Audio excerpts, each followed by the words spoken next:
¿Va? Mi nombre es Viviana Gómez, tengo 35 años, estudio Ciencias Biológicas y soy de Bogotá. Meu nome é Gabriela Bastos, eu faço já me perdi na ordem. Eu sou daqui de Foz, eu faço biotecnologia e eu tenho 22 anos.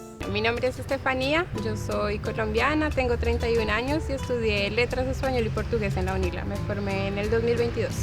Meu nome é Guilherme, eu sou brasileiro, sou de Minas Gerais, de Patos de Minas, tenho 29 anos e curso biotecnologia. Meu nome é Douglas de Oliveira Ferreira, tenho 28 anos, sou natural de Campina Grande, Paraíba, sou brasileiro e faço curso de Geografia e Licenciatura. Meu nome é Cláudio, eu tenho 31 anos, sou brasileiro e curso o curso de Administração Pública e Políticas Públicas. Mi nombre es Guara, también estudio biotecnología, soy de Bolivia, de Santa Cruz y tengo, estoy olvidando, casi 24 años. Y mi nombre es Verónica, yo soy de Colombia, también hago biotecnología y tengo 20 años.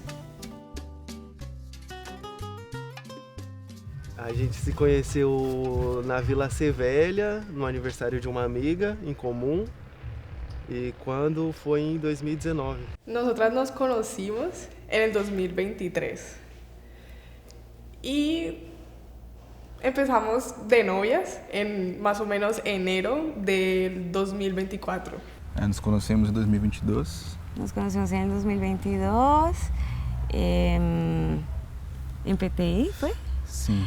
En PTI yo necesitaba una candela, en PTI nunca hay nadie, todo estaba desolado, hasta que por allá al final vi unas caderas, unas sillas y habían dos personas fumando cigarrillo y yo, conseguí candela, fui allá y le pedí candela, ¿no? Y fue fuego. Então, a gente se conheceu em 2022, na turma de Biodiversidade de Animal e Vegetal. E eu tinha acabado de mudar para Biotecnologia, que eu cursava Ciência da Natureza. E a gente se conheceu fazendo trabalhos juntos, trabalhos em grupo. E a gente começou nosso lançamento em 30 de setembro de 2022. Fue correcto. Difícil el comienzo, no entendía nada de español. Y yo tenía una dificultad, pero esa cuestión de el miedo de hablar, ¿no? La vergüenza de hablar en portugués. Entonces todavía era como complicado al inicio esa parte de entendernos totalmente en las dos lenguas, ¿no? Utilizando las dos. Yo creo que en mi caso, es que yo siempre pensé que Brasil y Colombia se parecen en muchas cosas. Pero, por ejemplo, aquí me costó mucho comer feijón todos los días. En Colombia nosotros no comemos feijón todos los días. Yo creo que lo máximo que podemos comer es una vez al mes. Entonces para mí fue un poco difícil. Pero después, pues, yo vivo con brasileros, entonces como que me terminé acostumbrando. E quando a gente começou a ficar junto, eu tinha algumas dificuldades ainda no espanhol, conjugações, né? E eu gosto pessoalmente de tentar falar não com aquela pessoa falando com os fonemas em português, mas tentar falar com os fonemas em espanhol.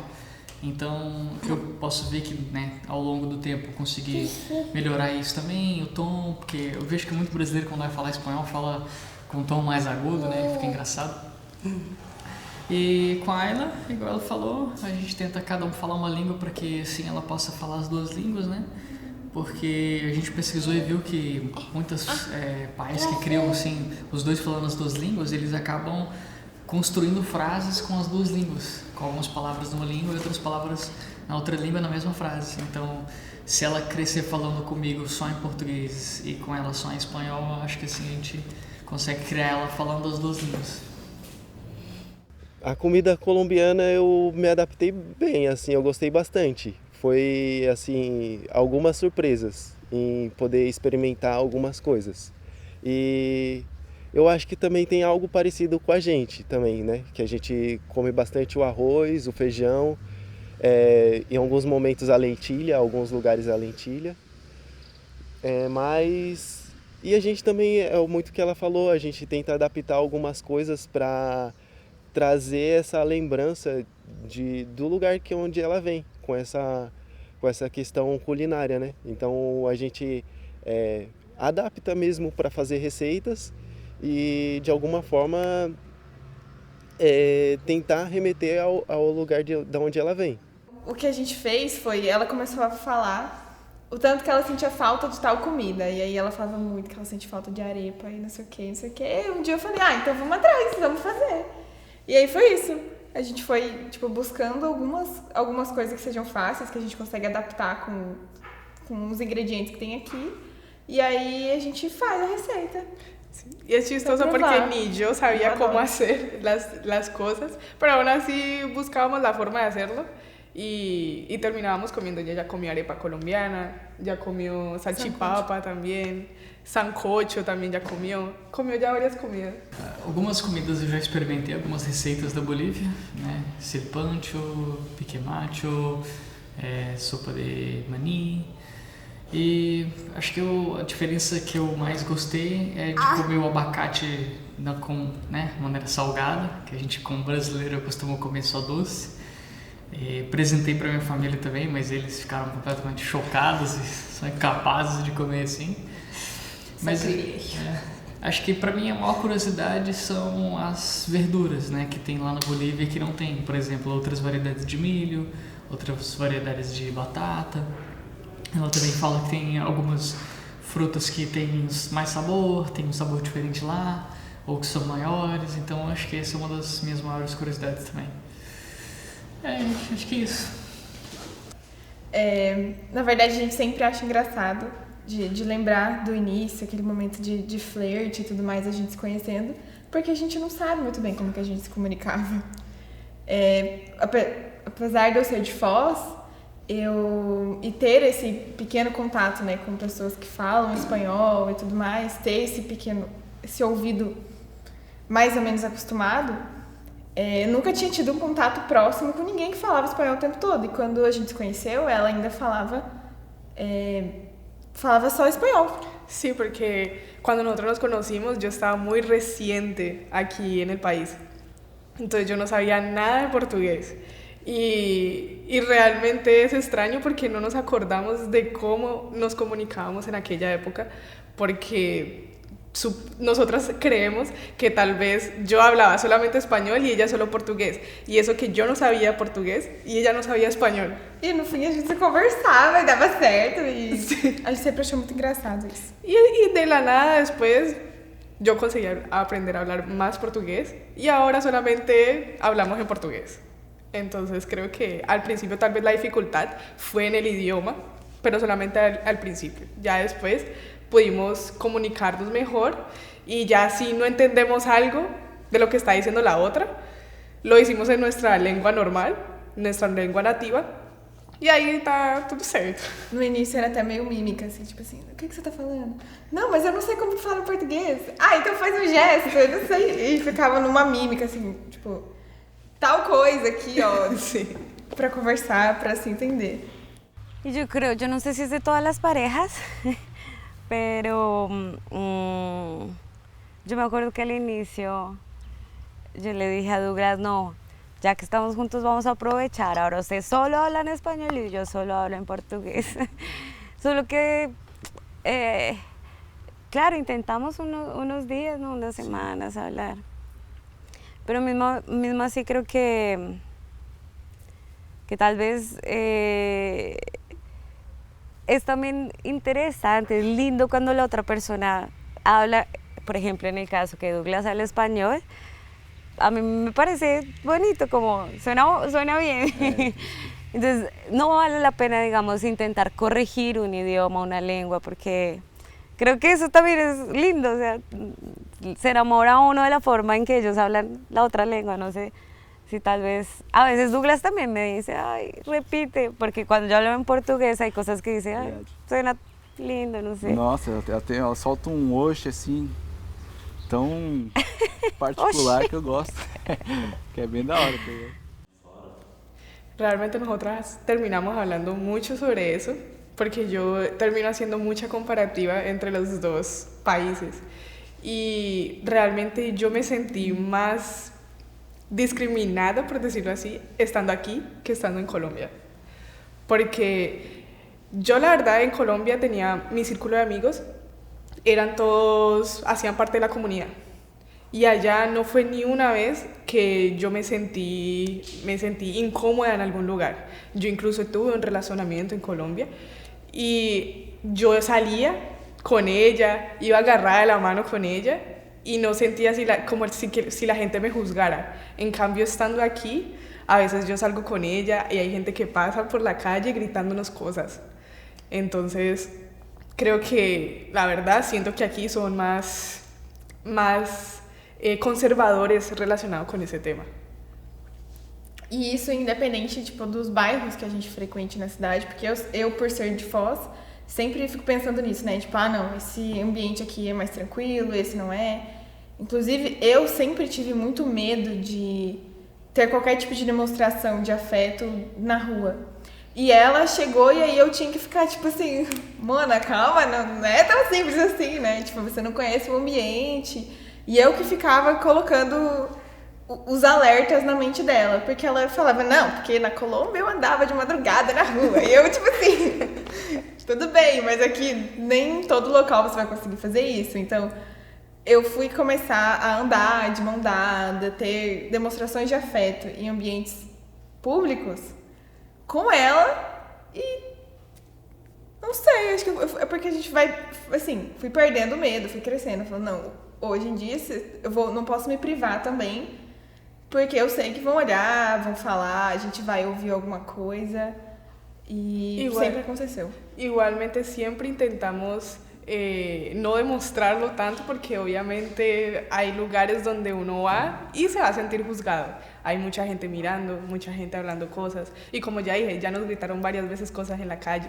Entonces, pues, realmente aquí ha sido muy diferente de cómo viví yo esa situación en Colombia. Estaba pensando, bueno, lo que estaba diciendo Claudio de las semejanzas y las diferencias. Yo creo que una de las diferencias es la abertura para hablar del racismo, que en Brasil, desde que yo llegué acá, he visto como el espacio es mucho más amplio para esa discusión, no solo del tema del racismo, como otros temas que son importantes.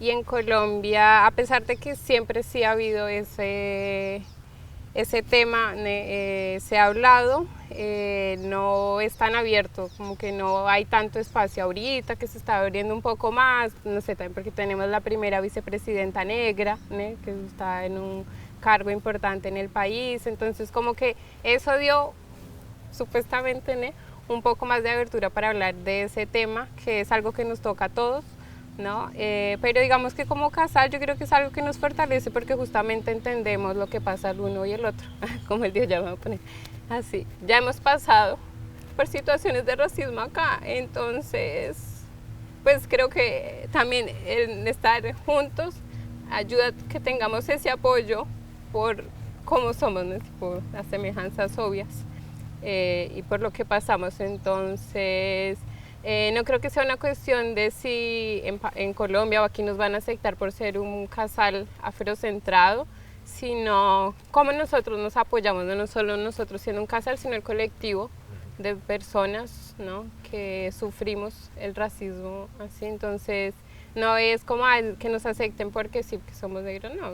Y lo que él dijo también de no pensamos todos los días, ay, somos un casal afrocentrado, que cómo debemos actuar, qué debemos pensar, debemos estar reflexionando todo el tiempo sobre eso, no, simplemente vivimos nuestra vida sin estar pensando mucho en... Y es eso, obviamente cuando tenemos los espacios para hablar o no sé, eso, pasamos por algo ahí, reflexionamos un poco más sobre esa estructura, ¿no? Que es en la que vivimos en esta sociedad del mundo, ¿no? Porque no solo Brasil, todo el mundo es racista, entonces, pues no, eso es, no sé, eso.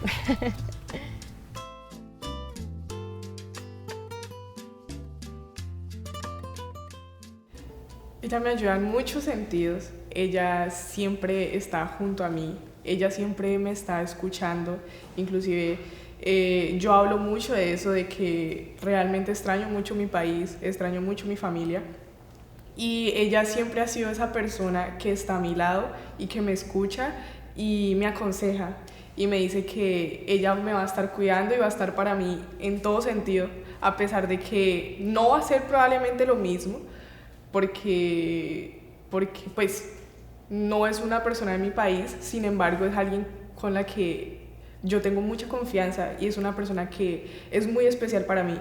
Entonces ella realmente todo el tiempo me está dando ánimos para continuar y no creer que simplemente por estar lejos de casa va a estar todo mal.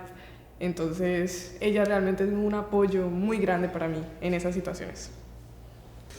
Bom, quando eu conheci a Lara, eu estava num momento difícil da minha vida. Eu estava enfrentando depressão e estava me sentindo muito sozinho, não tinha muitos amigos aqui.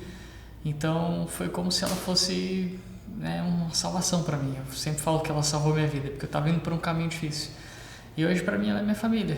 Então eu sempre penso nelas, quero sempre estar com elas. Tudo que eu faço é pensando nelas, seja trabalhar, seja estudar, seja coisas pequenas como arrumar a casa, fazer comida. Quando eu faço comida eu faço pensando nelas, para que elas gostem da comida que eu faço. Então, além disso, tem o fato de estar longe da minha família também e ter perdido a minha mãe. Então, me ajuda a seguir em frente, principalmente a Ayla. É o meu motivo para continuar seguindo, né, para não ficar pensando nessas coisas difíceis. E acho que é nisso. Elas são minha família hoje em dia. Acho que ele me acolheu muito bem, ele começou a se tornar uma pessoa com quem eu posso, né, porque a gente tá ainda junto, com quem eu posso contar nos meus momentos assim, de maior saudade da minha casa, e também ele está se convertindo na minha família, né? Então, e é muito importante, uma parte muito importante da minha vida. Então, ele, com a companhia dele, me ajuda a não sentir tanta saudade da minha casa, assim, da minha mãe, sobretudo, né, que era a pessoa com quem eu morava. Mas é isso, ele e o meu ombro, né, pra chorar. Nossa, esse é porque eu acho que é uma saudade conjunta, sabe? Eu sinto que eu tô muito mais perto da minha casa do que ela, né?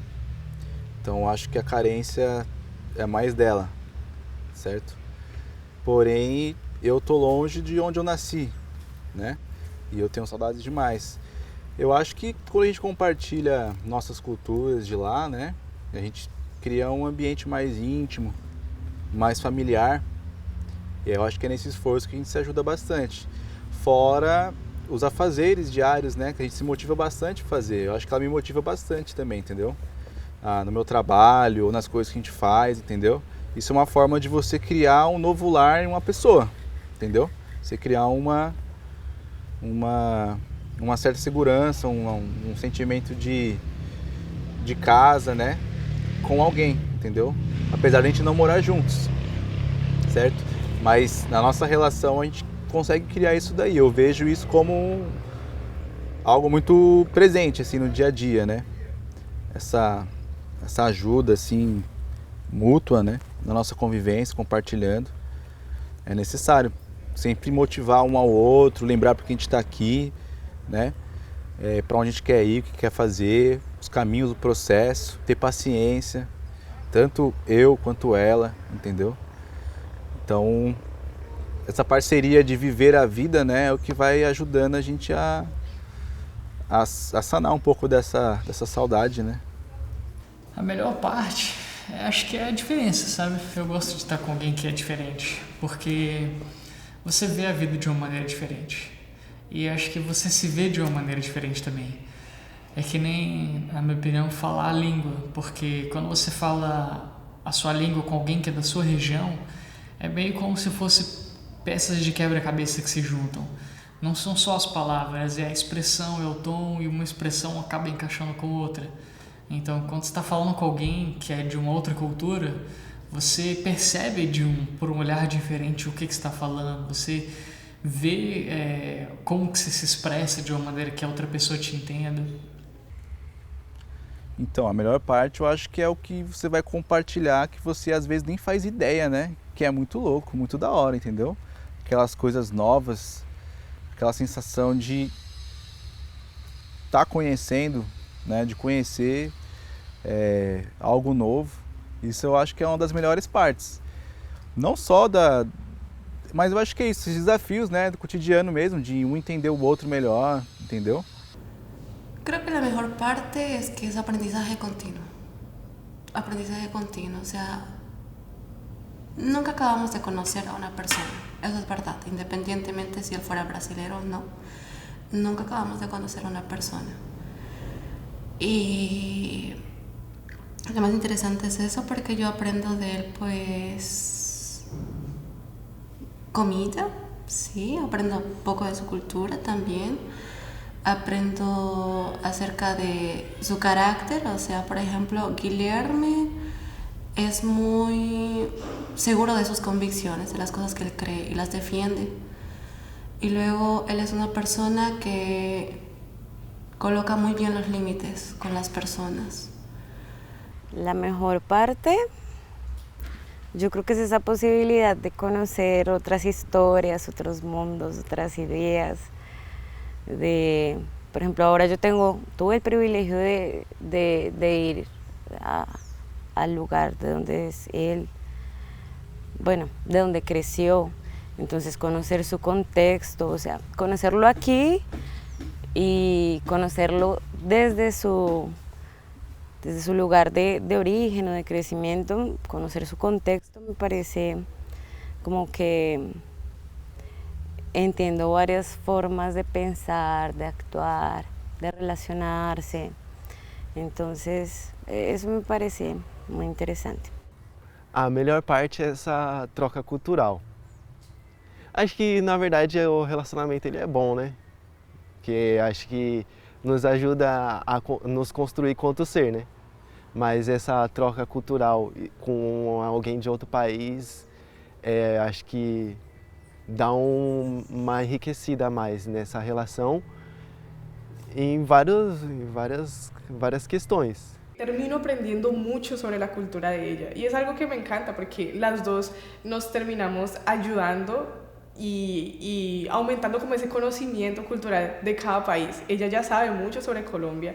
Cuando nosotras comenzamos a hablar, ella no sabía ni dónde quedaba el país. Entonces, desde que me conoció, ella comenzó a tener más interés en conocer bien el país o conocer otras nuevas culturas y realmente que gracias a eso pudimos enriquecer mucho nuestros conocimientos. O melhor, yo creo que lo mejor es poder conocer un poco más de cerca la cultura, ¿no? Porque a pesar de que estemos aquí, si no es, por ejemplo, en la UNILA, en el contexto de la UNILA, estando con otros colombianos no vas a tener la oportunidad de conocer bien la cultura de Brasil, ¿no? En cambio, estando con Claudio, puede tener acceso a otros conocimientos de la cultura con Brasil como un todo y específica de él o de la região de él, no sé, de São Paulo, ¿no? Que es muy específico também. Acho que a melhor parte é a gente poder compartilhar de opiniões e visões muitas vezes diferentes. Eu adoro escutar coisas tipo que ela vivenciava no país dela ou as coisas que ela sente saudade de casa e tudo e perceber as diferenças, né? As diferenças daqui. E eu acho que, pra mim, a parte mais difícil é, com certeza, esse medo de ter que, tipo, de vencer o medo de falar a língua. E aí, muitas vezes eu até penso assim, nossa, será que eu não tô... Ah, não sei, vou ficar emocionada aqui agora. Tenho medo de não conseguir ajudar ela por não falar espanhol, sabe? Acho que é meio isso. Essa é uma parte bem difícil. Bueno, yo amo todo de ella realmente, pero pues creo que principalmente su forma de ser tan empática con las personas. Ella escucha mucho, ella entiende mucho a las personas. Entonces creo que nunca tuve un inconveniente con ella en el sentido de comunicarme. de expresar lo que siento. Nosotras casi no peleamos por esa misma situación, porque ella es muy comprensiva. Siempre nos sentamos para querer hablar sobre una situación y buscar el bien para nosotras. Y ella siempre está intentando mantener la calma para que nuestra relación sea lo más saludable posible. Eu acho que é o coração dela, a pessoa que ela é por dentro, sabe? É uma pessoa que me fez ver que, apesar de todas as coisas que eu passei na minha vida, eu mereço ser amado. Ela me fez ver as partes boas de mim, apesar de tudo aquilo que eu passei na minha vida.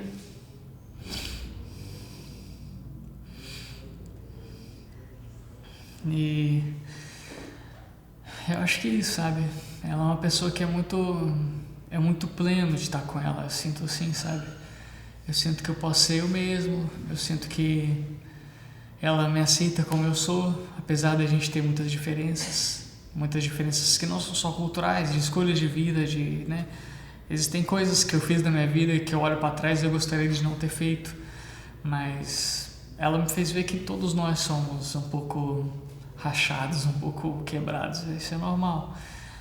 E eu me sinto amado, então acho que a melhor parte é o coração dela, sabe? Não, para mim ela é uma pessoa muito pura, uma pessoa muito boa.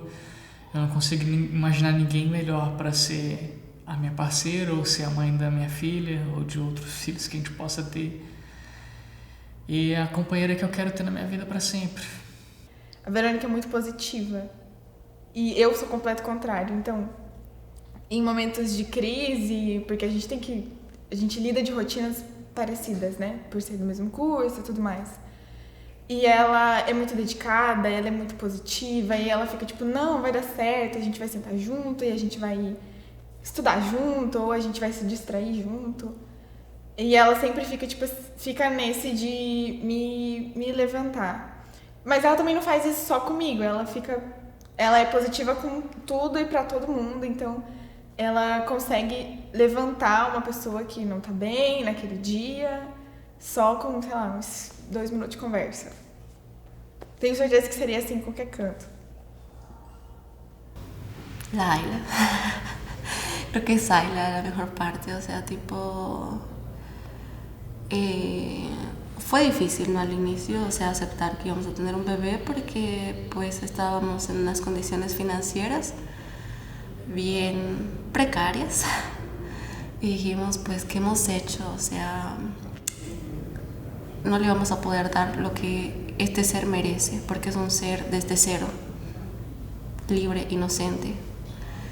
Entonces, luego a partir de eso, pues fuimos trabajando bastante en ello, en informarnos, como bien hablé, pero también en trabajar, hacer extras y esforzarnos más en el curso, meternos a proyectos, a todo lo que fuera posible. Y pues con Ayla, cuando ya supimos que Ayla comenzó a escuchar, pues Guilherme conversaba y ella interactuaba mucho con él. Si Guilherme iba a un lado de la cama, por ejemplo, Ayla se movía para ese lado. Si Guilherme iba para el otro, lo mismo. Ayla se acercaba siempre a él. Y cuando Ayla nació, fue mágico porque ella lloró, ¿no? Como todo bebé. Y ahí Guilherme fue a hablarle. Y ahí ella se calmó. Porque ella lo conocía. Y se sentía tranquila. Yo creo que el ser humano que es él es un ser humano re lindo. Nunca habla mal de una persona, él es súper buena energía, siempre tiene disposición para ayudar a alguien. Para si tú le pides un favor y él sí puede, claro, con gusto te lo hace. Es la forma de ser humano que es, lo bonito ser humano que es realmente. El gusto musical. El gusto musical. He aprendido mucho con él sobre música y a tener eso más, no que yo fuese muy cerrada, pero es como él investiga mucho, entonces creo que lo que más me gusta es eso, la parte musical, el gusto musical de él como un todo, realmente tiene muy buen gusto musical. Nossa, a Vivi é uma companheira do caralho, assim, sabe? Viviana, ela é pessoa muito linda, sabe? Assim, você vê não só os gostos dela, né? Mas também a forma que ela é, entendeu? Você entender a beleza do ser, né? Acho que faz parte desse aprendizado aí, dessa coisa bonita, né? A pessoa que ela é, assim, né? Como ela é e como ela interage nos ambientes, assim, né? Com as outras pessoas, a forma de ela se relacionar. E o que eu também julgo mais importante é esse olhar para que ela tem pouco cuidado. Que eu também prezo bastante isso, que acho que vem numa construção minha, sabe? De não ver isso quanto algo muito falado, mas ver isso nos atos, sabe? Da construção de cuidado de ato, assim, né? A gente vem de contextos muito difíceis, né? Periféricos, né? De violências em muitos âmbitos, mas ainda assim, nesses pequenos detalhes, a gente consegue, né, ter esse amor, né? Acho que a troca de cuidado é o que a gente chama de amor. Então, é por isso que eu amo ela, né? Acho que é isso.